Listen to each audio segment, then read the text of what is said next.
Operation ಸಿಂಧೂರ success ಹಿನ್ನೆಲೆ right ರಾಷ್ಟ್ರಪತಿಯನ್ನ ಭೇಟಿಯಾಗಿದ್ದಾರೆ ಮೂರು ಸೇನಾ ಮುಖ್ಯಸ್ಥರು. ಭೇಟಿಯಾಗಿ ಅವರು ಬ್ರೀಫ್ ಮಾಡ್ತಾರೆ ಏನೇನಾಯಿತು ಅಂತ. ರಾಷ್ಟ್ರಪತಿ ಭವನಕ್ಕೆ ಸೇನೆ, ನೌಕಾದಳ ಮತ್ತು ವಾಯುಸೇನೆ ಮೂರು ಸೇನಾಪಡೆಯ ಮುಖ್ಯಸ್ಥರು ಭೇಟಿಯಾಗಿದ್ದಾರೆ. ರಾಷ್ಟ್ರಪತಿಗಳನ್ನು ಭೇಟಿಯಾಗಿದ್ದಾರೆ. ದ್ರೌಪದಿ ಮುರ್ಮು ಅವರನ್ನು ಭೇಟಿಯಾಗಿ ವಿವರ ಕೊಡಬೇಕು. ಯಾಕೆಂದರೆ ಇಡೀ ಸೇನೆಯ ಅತಿ ದೊಡ್ಡ ಅಧಿಕಾರಿ ಅಂತಂದರೆ ರಾಷ್ಟ್ರಪತಿಗಳೇ ಬರ್ತಾರೆ ನಮ್ಮ ದೇಶದಲ್ಲಿ.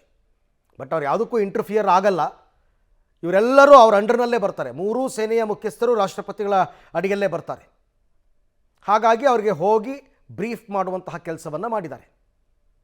ಏನೇನಾಯಿತು, ಏನೇನು ಕ್ರಮ ತೊಗೊಂಡ್ವಿ, ಪಾಕಿಸ್ತಾನಕ್ಕೆ ಏನೇನು ಡ್ಯಾಮೇಜ್ ಮಾಡಿದ್ದೀವಿ, ಕದನ ವಿರಾಮ ಯಾಕೆ ಆಯಿತು, ಯಾರು ಕೇಳಿದ್ರು, ಹೆಂಗೆ ಯಾಕೆ ಅದಕ್ಕೆ ಒಪ್ಕೊಂಡ್ವಿ, ಕದನ ವಿರಾಮಕ್ಕೂ ಮುನ್ನ ನಮ್ಮ ದೇಶ ಯಾವ ರೀತಿ ಸಮರ್ಥವಾಗಿ ಪಾಕಿಸ್ತಾನವನ್ನು ಬಗ್ಗು ಬಡಿತು, ನಮ್ಮ ಏರ್ ಡಿಫೆನ್ಸ್ ಸಿಸ್ಟಮ್ಸ್ ಬಗ್ಗೆ, ನಮ್ಮ ಬ್ರಹ್ಮೋಸ್ ಬಗ್ಗೆ ಎಲ್ಲ ಮಾಹಿತಿಯನ್ನು ಅಫಿಷಿಯಲ್ ಆಗಿ ರಾಷ್ಟ್ರಪತಿಗಳಿಗೆ ತಿಳಿಸುವಂತಹ ಕೆಲಸ.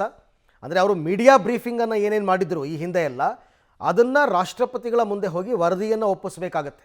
ಇವೆಲ್ಲ ಸೇನಾ ನಿಯಮಗಳು.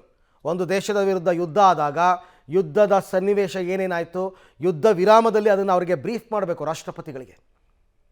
ಹಾಗಾಗಿ ಆಪರೇಷನ್ ಸಿಂಧೂರ ಸಕ್ಸಸ್ ಹಿನ್ನೆಲೆಯಲ್ಲಿ ರಾಷ್ಟ್ರಪತಿಯನ್ನು ಭೇಟಿಯಾಗಿದ್ದಾರೆ ಮೂರು ಸೇನಾ ಮುಖ್ಯಸ್ಥರು.